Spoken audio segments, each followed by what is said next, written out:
A little girl went with her mom to a small stadium to watch a baseball game. While the adults sat in the stands, she went off to play with other children just a few dozen meters away from her mother.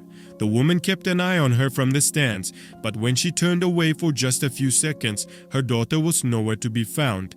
The police quickly got involved, and from the very first days of the investigation, they uncovered many alarming facts. Despite this, the girl's fate remained unknown for nearly 30 years until a few weeks ago when the police unexpectedly solved the mystery. Morgan Nick was born on September 12, 1988, in the small town of Ozark, Arkansas. Soon after Morgan's birth, her parents had a son, and a year later, a daughter. Morgan got along wonderfully with her brother and sister. They loved playing together for hours, and the younger kids looked up to her in everything.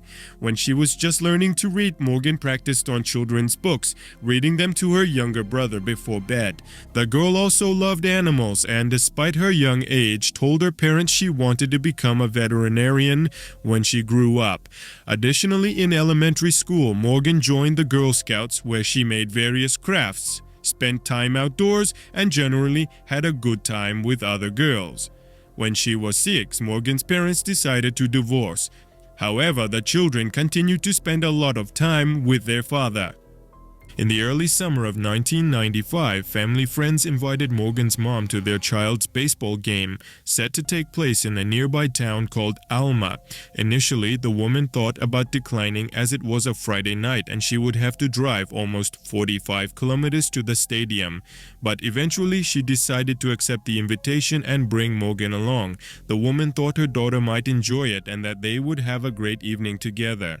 On the evening of June 9th, she left her younger children with their grandmother and drove to the stadium. Despite being quite small, around 300 people attended the game, including the players' parents and their friends.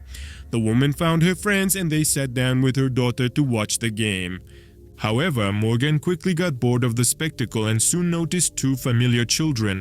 They invited her to play with them near the stadium and catch fireflies, but initially, her mom did not want to let her go. It was getting dark outside and it was their first visit to the city. Therefore, the woman worried that something might happen to her. Despite her concerns, her friends convinced her that their children often played near the stadium and there was nothing to fear. Eventually, she allowed Morgan to go and the girl ran off with the other kids. They stopped near a small hill within her mother's line of sight and she periodically glanced over to check on her daughter. About 15 minutes later, the baseball game ended and the players began to disperse into the stands to meet their parents. Morgan's mother looked away for only a few seconds, and when she looked back to where her daughter had been playing, she was gone.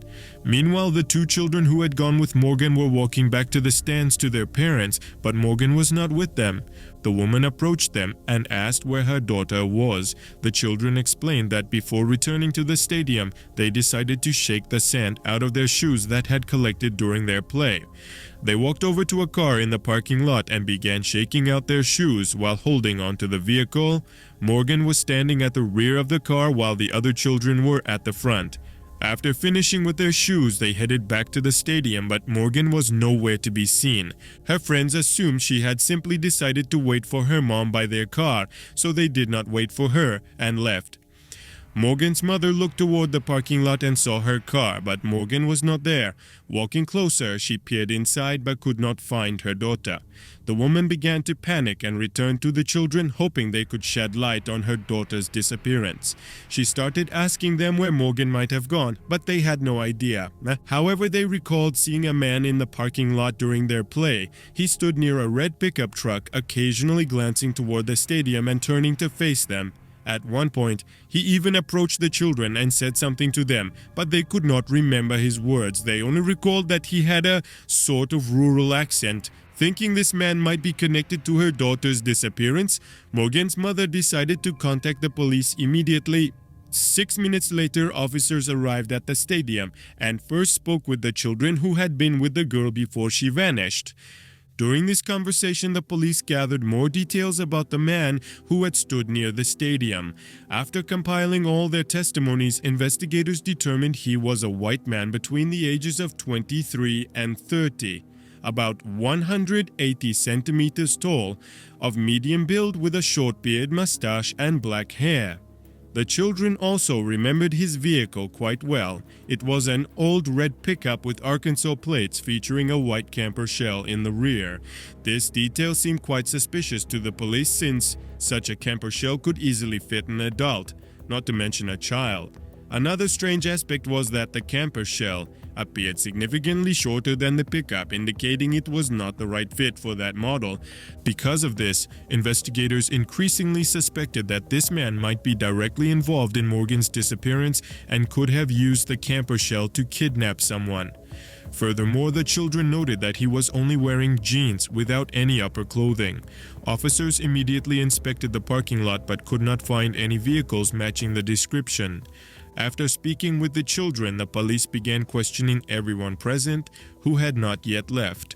However, all these people had been watching the game, and none of the 300 individuals could recall anything unusual or suspicious that evening. Searches around the stadium also yielded no results, so officers proceeded to search the city streets. Despite all their efforts, they found no trace of Morgan that night.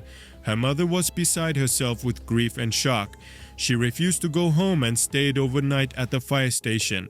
The next day, the search resumed with renewed vigor.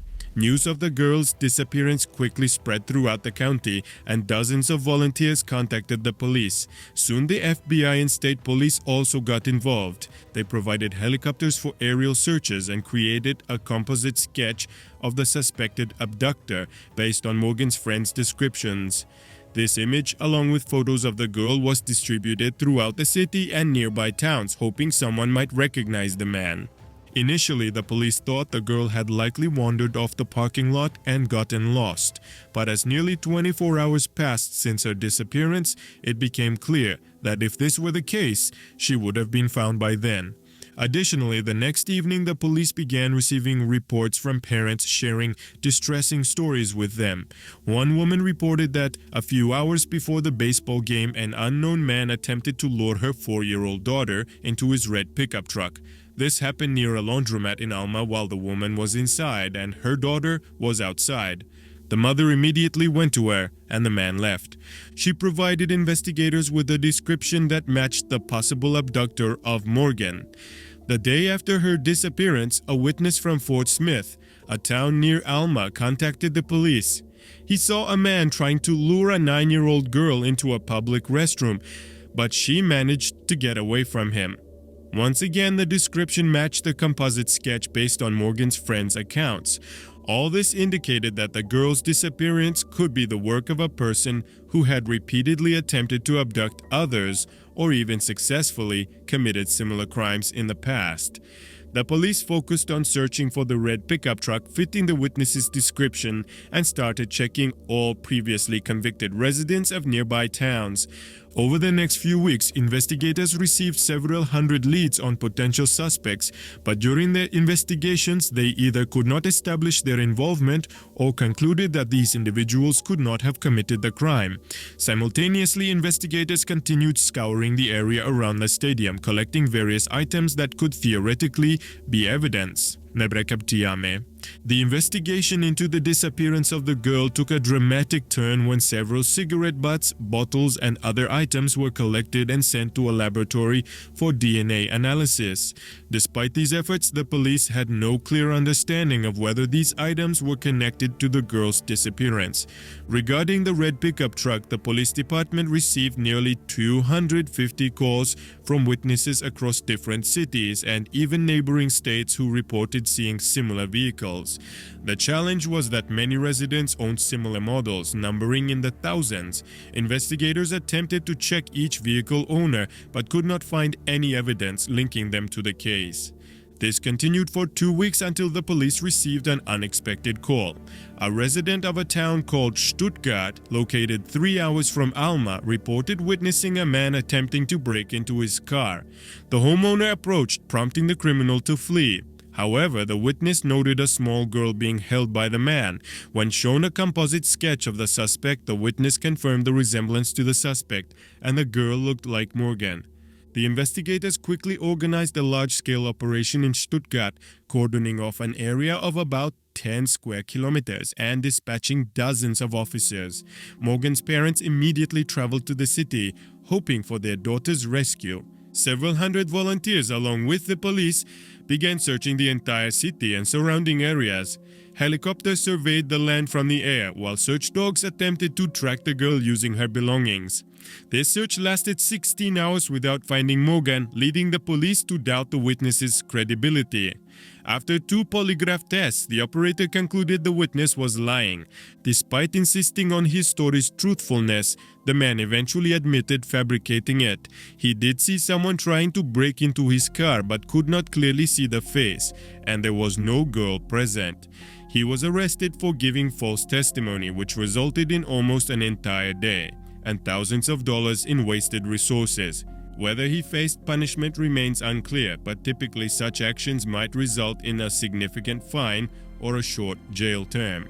Returning empty-handed, investigators did not give up. They received help from 17 additional officers from across the state and focused on processing incoming leads. By that time, they had accumulated over 1,500 leads, but none brought them closer to finding Morgan. Her parents continued searching for their daughter, but hope dwindled each month. Approximately a year after Morgan's disappearance, her mother founded a non-profit organization dedicated to finding missing children. While still focused on Morgan's search, she began assisting other families facing similar tragedies and educating parents and children about potential dangers. For several years, the police pursued various leads and questioned possible suspects without tangible results. In 2001, 6 years after her disappearance, the FBI released an age-progressed image of Morgan. That same year, several well-known television programs featured segments about the case, increasing the number of tips they received. Though most led nowhere, one tip intrigued investigators. A caller claimed the girl's body was buried on a property in Boonville, a town an hour from Alma. The police took interest since the caller provided precise details not publicly disclosed by the authorities. In early 2002, they obtained a warrant to search the property, bringing search dogs and digging up the entire area, but no traces of Morgan were found. The case remained cold for nearly a decade. In 2010, a tip suggested a possible location where Morgan's abductor might have held her, this time in a neighboring state. The police conducted a search but again found no evidence of her presence. Interestingly, in 2017, they searched the house again for another case. It turned out the man previously living there was imprisoned for a crime against a minor and suspected in another similar case, but once more the police uncovered no evidence. In 2019, a new documentary highlighted the investigation, marking the first time the police shared a photo of the red pickup truck believed to belong to the abductor. The truck was briefly captured on camera during a game recording, but due to poor quality and angle, key details were indistinguishable. Following the documentary, the police pleaded with the public to share any information about the vehicle's owner. They received fresh leads but struggled to make progress. This continued until 2021, when investigators named their prime suspect for the first time. The suspect was Billy Lynx, who had come under police scrutiny within the first weeks of Morgan's search. He had a criminal record for a crime against a minor and owned a similar red pickup truck. However, in 1995, police found no links to Morgan's disappearance during their search of his truck. During questioning, Billy seemed truthful about his non-involvement. Furthermore, Billy was much older than 30, contrary to the descriptions given by Morgan's friends, who said the abductor was young. Nearly 30 years later, detectives re-examined him, hoping modern DNA technology would uncover traces of Morgan in his truck. But several challenges arose. Billy died in 2000, serving time for attempted abduction. Just 2 months after Morgan vanished, he tried to lure another girl into his car while she stood near a store. Her mother scared him off and alerted the police, leading to his arrest.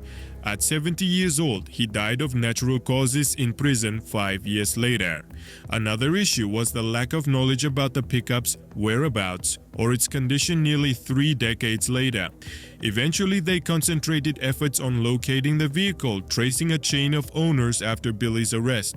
To the police's surprise, they found the truck still operable and the new owner agreed to provide it for forensic analysis. Initially, detectives had low expectations, believing DNA traces traces had likely vanished over time.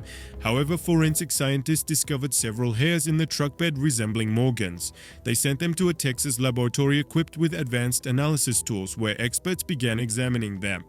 After 8 months, they finally made progress. The DNA sample matched Morgan's mother's DNA.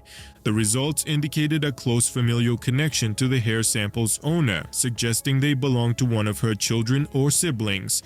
The woman stated she never knew Billy Lynx and never met him. Detectives understood that Morgan's relatives couldn't have been in that truck, implying Morgan herself must have been there. In October 2024, the police held a press conference announcing Billy Lynx's responsibility for Morgan's abduction, leaving no doubt about his involvement. Yet nobody believes Morgan could still be alive after 29 years. Investigators suspect Billy killed her shortly after the abduction, but the location of her body remains unknown. Though the case is essentially closed, police continue searching for her remains. Without Billy's confession, the task seems nearly impossible. Additionally, detectives examine his potential involvement in other cases. Considering his repeated kidnapping attempts soon after Morgan's disappearance, police believe he may have committed more crimes. Nicole Myers. Morgan was 70 years old at the time of his kidnapping, and it seems he had significant experience in committing similar crimes. Adding to that, his service in the army during World War II equipped him with military skills. In the coming months, detectives might be able to connect him to other cases. It's worth noting that Morgan's disappearance became one of the most notorious crimes in Arkansas. The authorities even decided to rename the Amber Alert system to Morgan Alert in her memory. Her mother, meanwhile, continues to help other children and families through her non-profit organization. This work has been a way for her to cope with the loss of her daughter, though deep down she still holds on to the hope that Morgan will be found alive. Share your thoughts on this story in the comments, and don't forget to give this video a like if you enjoyed it. Thank you for watching.